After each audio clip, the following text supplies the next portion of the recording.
Ok, amados, continuando aqui, então nós temos aqui a postura do preletor. O nosso posicionamento diz muito respeito ao nosso comportamento, como as nossas ações, a forma como andamos, levantamos, ou até mesmo a forma como nos colocamos ao falar, é tão importante quanto a convicção de que expressamos a proclamar o Evangelho. É dessa forma que os ouvintes decidem se irá nos ouvir de fato. Muitos podem duvidar que ocorra dessa forma, mas é preciso dizer que isso ocorre com muita frequência, mais do que imaginamos, o que eu falei na aula anterior. Primeiro desafio, que é caminhar em direção à tribuna. Segundo, sentar na plataforma. Ao olhar, procure sempre se direcionar a cada local específico do auditório, como por exemplo o coral, a galeria e o público em geral. Ou seja, quando estão ali na plataforma, olhar de forma geral e não fixar o olhar em uma direção só. Em terceiro desafio, o púlpito. Demonstre naturalidade ao caminhar diante do público. Não corra e muito menos ande devagar. Não transmita nervosismo e nem age de forma desleixada. Quarto lugar, o desafio, o que fazer enquanto falamos ou pregamos.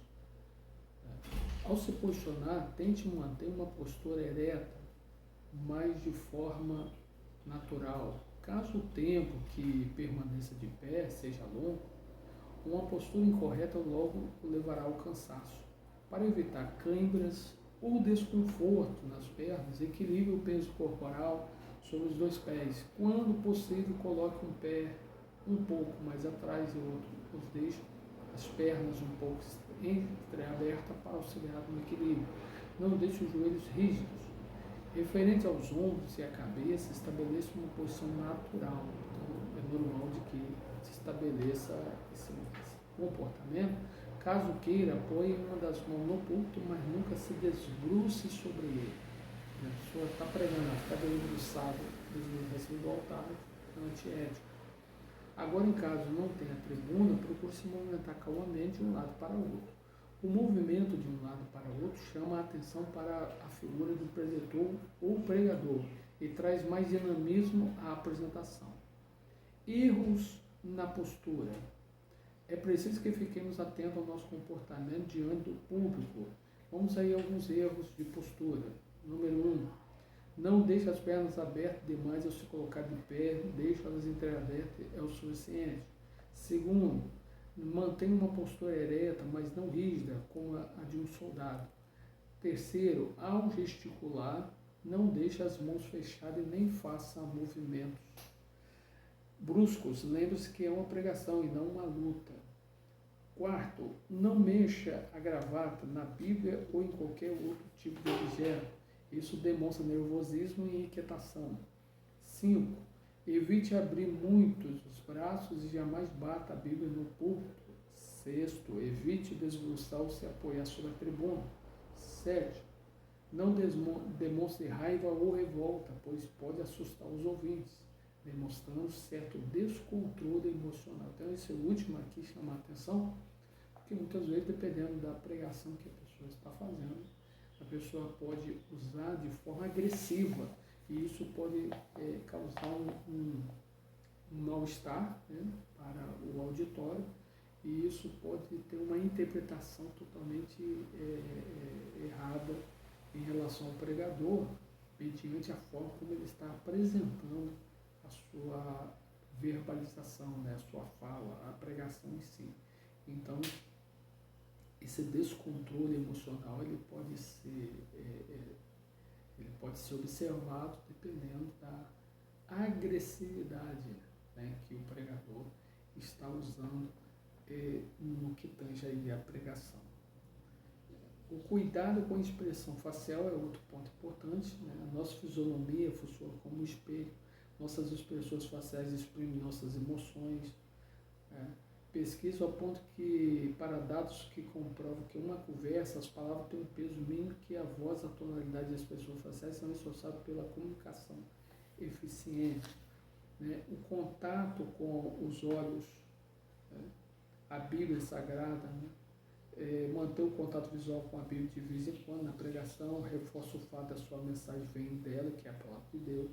Os ouvintes estabeleçam contato visual. Esboço, se tiver escrito um esboço de pregação, mantenha contato visual com ele. Afetações ou mau hábitos na preleção.